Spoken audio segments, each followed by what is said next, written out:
Hi అండి, welcome to RO water solutions. ఈ వీడియోలో మీకు 1000 litre per hour RO water ప్లాంట్లో మంత్లీ ఫిల్టర్స్ ఎలా రీప్లేస్ చేసుకోవాలో చూపిస్తాను. సో ఇప్పుడు మీరు స్క్రీన్ పైన చూస్తున్న ఈ plant 1000 litre per hour RO water plant. So దీంట్లో మనకి ఇక్కడ వర్టికల్గా కనిపిస్తున్న ఈ 2 హౌసింగ్స్ చూసారు కదా, దీంట్లో మనకి ఫిల్టర్స్ ఉంటాయన్నమాట. ఇవి మైక్రాన్ ఫిల్టర్స్ అంటారు. ఇవి అప్ టు 5 మైక్రాన్స్ వరకు మన డస్ట్ పార్టికల్స్ని ఇక్కడ స్టాప్ చేస్తాయి. సో ఈ డస్ట్ పార్టికల్స్ అన్నీ ఈ ఫిల్టర్లో కంటైన్ అయి ఉంటాయి కాబట్టి ఇవి time to time filters replace చేయకపోతే ఈ పార్టికల్స్ మెమ్బ్రెయిన్లోకి వెళ్ళి మెమ్బ్రెయిన్ జామ్ అయ్యే ఛాన్సెస్ కూడా ఉంటాయి. సో అందుకని ఇవి మనం ఎంత తొందరగా రీప్లేస్ చేసుకుంటే అంత బెటర్ అండి.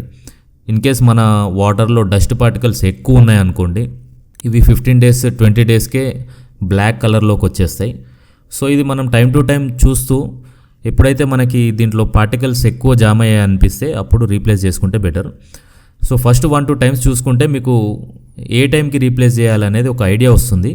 కొన్ని ఏరియాస్లో వాటర్ క్లీన్గా ఉన్న ఏరియాస్లో మీకు 1 month 40 daysకి రీప్లేస్ చేసినా పర్వాలేదు. కొన్ని ఏరియాస్లో బోర్ వాటర్లో చాలా డస్ట్ ఉంటుంది, అలాంటి ఏరియాస్లో 15-20 daysకి కూడా రీప్లేస్ చేసుకుంటే బెటర్ అండి. సో ఇప్పుడు ఈ వర్టికల్గా కనిపిస్తున్న హౌసింగ్ని మనం యాంటీ క్లాక్ వైజ్ డైరెక్షన్లో రొటేట్ చేసినట్టయితే ఇది ఓపెన్ అవుతుంది హౌసింగ్. ఇది ఓపెన్ చేసిన తర్వాత దీంట్లో నుంచి ఫిల్టర్ రిమూవ్ చేసి ఓల్డ్ ఫిల్టర్ ఈ హౌసింగ్ని క్లీన్గా వాష్ చేసుకోవాలి.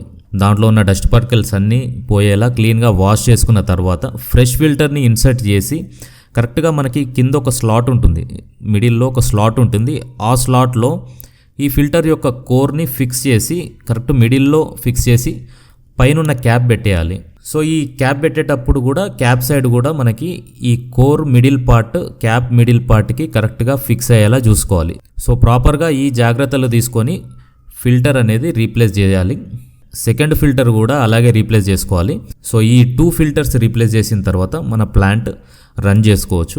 ఇన్ కేస్ మనకి ఫ్లోలో ఏదైనా డిస్టర్బెన్స్ వస్తే ఫిల్టర్ ప్రాపర్గా కూర్చోలేదని అర్థం. సో అది మళ్ళీ ప్రాపర్గా సెట్ చేసుకున్న తర్వాత ప్లాంట్ ఆన్ చేసుకోండి. ఈ ఫిల్టర్ రీప్లేస్మెంట్కి సంబంధించి మీకు ఏమైనా డౌట్స్ ఉంటే కింద కామెంట్లో మెన్షన్ చేయండి, లేదంటే ఈ నంబర్కి వాట్సాప్ చేసినా కూడా మనం ఆన్సర్ చేయడం జరుగుతుంది. Thank you guys, thank you for watching. Please do subscribe to RO water solutions.